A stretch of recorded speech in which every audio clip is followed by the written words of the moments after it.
The number stopped the room. Not a political argument, not an accusation, not the kind of inflammatory language that fills a congressional hearing when two sides are performing for their respective bases. A number $200 billion. And the moment Jasmine Crockett read it into the record, the hearing changed. The morning had been running the way these hearings run, back and forth. Controlled exchanges, each side staking out predictable positions on a defense spending authorization package that the administration had been pushing for weeks, a package described in official communications as a measured and necessary allocation of resources, responsible in scope, justified by strategic necessity, and proportionate to the threat environment it was designed to address. The kind of language that sounds substantive and says very little, the kind that fills the public record without meaningfully informing it, the kind of hearing where the outcome is never really in doubt and the proceedings exist more to build a public record than to change anything.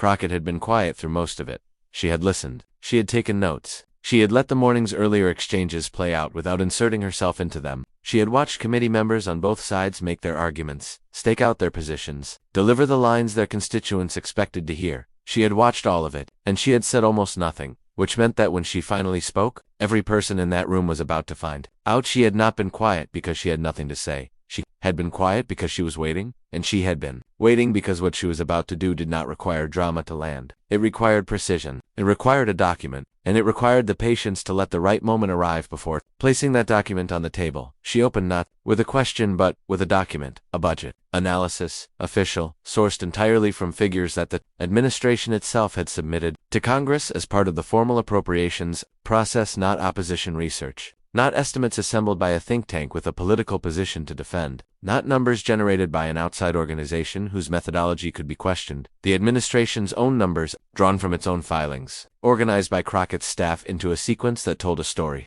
the administration had not intended to tell quite so clearly. The document had been available for weeks. Anyone with access to congressional budget filings could have pulled it. The numbers were not hidden, they were just unread. Until now. She placed it on the desk. She did not explain what it was or where it came from. She did not provide a preamble. She did not set the scene for what was about to happen. She read the first line. The figure she read, $200 billion, was not a projection. It was not a worst-case estimate built on pessimistic assumptions. It was the documented cumulative cost of a military and logistical operation that the administration had been describing to the public in language carefully chosen to make it sound significantly smaller than what its own internal accounting showed it to be. The gap between the public description and the internal figure was not a rounding error. It was not a matter of methodology, where reasonable people applying different accounting frameworks might arrive at legitimately different totals. It was not an accounting technicality that experts might debate in good faith. It was a discrepancy of a scale that, once read into the congressional record from an official document, could not be explained away with a press statement or a communications strategy. Crockett looked up from the document. She asked a simple question. Not a rhetorical question. Not a question designed to generate a clip or score a point for the cameras. A genuine, direct, unanswerable, without the full picture question. She asked the committee to explain to the American public how an operation described repeatedly, in official statements and press briefings and prior committee testimony, as a targeted, limited, fiscally responsible use of military resources had generated an internal cost figure of $200 billion. One question, one number, one document on the table for everyone in the room to see. Nobody answered immediately. The chair of the committee looked at the ranking member. The ranking member looked at the document. Two senior staffers seated behind the witness table exchanged a look that people who have spent time in congressional hearing rooms know how to read, the look of people who have just realized that a document they did not expect to appear in this room has appeared in this room. 12 seconds passed before anyone spoke. Those 12 seconds were the most significant 12 seconds of the entire hearing. Not because of what was said in them. Nothing was said in them because of what the silence meant. Because every person in that room understood, in those 12 seconds, that the number on that page did not have a clean explanation. That if a clean explanation existed, it would have arrived before 12 seconds had passed. Because in those 12 seconds, the morning's carefully managed narrative, the story the administration had constructed around this spending package, and the operation it funded ran directly into a set of numbers that the administration itself had generated, and the two refused to reconcile. When the response finally came, it was what these responses always are in moments like this. Procedural, a suggestion that the figures required context. A note that budget accounting for complex multinational operations involves multiple line items that can appear larger in aggregate than the operational reality they represent. A careful, professional, not designed to buy time without conceding anything specific. Crockett let it finish. Then she turned to the second page of the document. To understand why the $200 billion figure carries the weight it carries, you need to understand how the administration had been characterizing this operation to the American public. In press briefings, in official statements, in the testimony of senior officials before this same committee in prior sessions, the language used had been consistent and deliberate. Words like targeted, words like efficient, words like fiscally responsible, descriptions that placed the operation within a specific cost range, a range that made it sound like the kind of measured, contained use of American military and logistical resources that a reasonable person might accept as proportionate to the stated objective. Internal figure Crockett was reading from showed something different. Not a little different. Not the kind of difference that emerges when you account for indirect costs or long-term maintenance, or the full spectrum of supporting operations at any major deployment requires dramatically different. The kind of difference that does not happen by accident. The kind that requires sustained, deliberate choices about which numbers appear in which documents, for which audiences, in which contexts, and which numbers stay inside the institution, where fewer people are likely to look. Every time that choice is made, it leaves a trace, and those traces leave a trail. The document Crockett had placed on the table was part of that trail. The second page she turned to contained a breakdown, line by line, category by category. Each element of the total figure accounted for and sourced to a specific internal document with a specific origination date and a specific institutional author. This was not a number someone had invented. It was not an extrapolation from incomplete data. It was the sum of what the administration's own accounting, done by its own people, using its own methodology, had determined the operation actually cost. Crockett read the breakdown. She read it, slowly, deliberately, giving each line item the weight it deserved, and moving to the next only when the previous I had fully landed. By the time she reached the final line, the room had the quality of stillness that only appears in hearing rooms, when something has happened that cannot be undone by anything that follows it.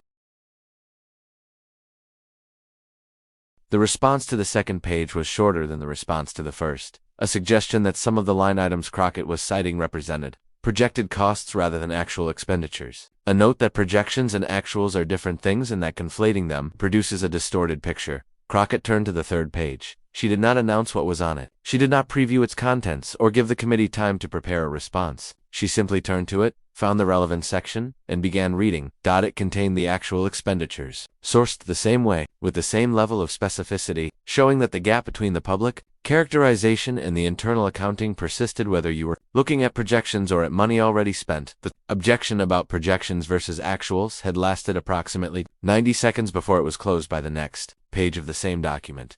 That is what happens when the document is complete. You can argue with a fragment. You can suggest that a partial record, properly contextualized, tells a different story. You can introduce doubt about whether the piece of information on the table represents the full picture. What you cannot do is make that argument when the person holding the document anticipated it, prepared for it, and has the next page ready before you finish your sentence. When the document is not a fragment but a complete record, assembled with precisely this kind of objection in mind. Crockett had prepared for every objection. She had the pages to answer all of them. Every single one. What this moment reveals about the larger pattern of how this administration has communicated with the public about the cost of its military and foreign policy decisions is not a peripheral concern. It is the central question. This is not a partisan observation. It is a structural one. Democratic governance depends on an informed public. An informed public depends on accurate information from the people making decisions in their name, not information shaped for a particular political outcome, not numbers selected because they tell a story the administration wants told. The actual numbers, drawn from the actual accounting, reflecting the actual cost of what is actually being done with public money, and accurate information about the cost of those decisions about where the money goes and how much of it goes there and whether the description offered publicly matches the accounting done internally, is not optional detail. It is the foundation of the public's ability to evaluate whether the decisions being made on their behalf are the decisions they would make if they had the full picture. Jasmine Crockett had the full picture. She had gotten it the way the full picture is always obtained in Washington, not by waiting for the administration to volunteer it, but by reading the documents that the administration was required to file, and that most people never bother to look at closely enough to see what they actually contain. She had looked. She had read. She had done the arithmetic, the straightforward, unglamorous, necessary work of connecting the public description to the internal accounting and identifying the precise point at which the two diverge. That work is not difficult in theory. In practice, it requires the willingness to sit with dense, official documents long enough to understand what they actually say rather than what they are designed to appear to say at a glance. And she had walked into that hearing room with the result. The hearing continued after Crockett yielded her time. Other members asked other questions. The proceedings ran their course in the way that proceedings do, with the institutional machinery of a congressional session grinding forward regardless of what any individual moment has produced. But the room had changed. The quality of attention in it had changed. The questions that followed were asked by people who had just watched a number land with enough force to silence a committee for 12 seconds, and who were now doing their own calculations about what that number meant for everything else they had been told. But the $200 billion was already in the record. Already part of the permanent congressional account of this administration's defense spending, already connected, by citation, to the specific internal documents that produced it, already available to every journalist, every researcher, every future investigator who wants to understand the gap between what was said and what the numbers showed. That gap does not close when the hearing ends. It does not narrow. When the news cycle moves on, it sits in the record, exactly as Crockett read it, waiting for the explanation that the administration has so far declined to provide. $200 billion. Read from an official document. Into the permanent record of the United States. Congress. By a member who had done the work to find it, understand it, and refused to let it stay buried in a filing that most people would never read. That is the number. $200 billion. In the record. SOURCED. Documented permanent. Is not going anywhere. So what do you think about that number? When Jasmine Crockett read $200 billion into the record and the room went silent, was that a moment that revealed something real? Or is there still more context behind those figures? Let me know your take in the comments. I read every single one. And if you want more breakdowns of the most intense moments in Congress, make sure to like the video and subscribe to Capital Clash so you don't miss what comes next.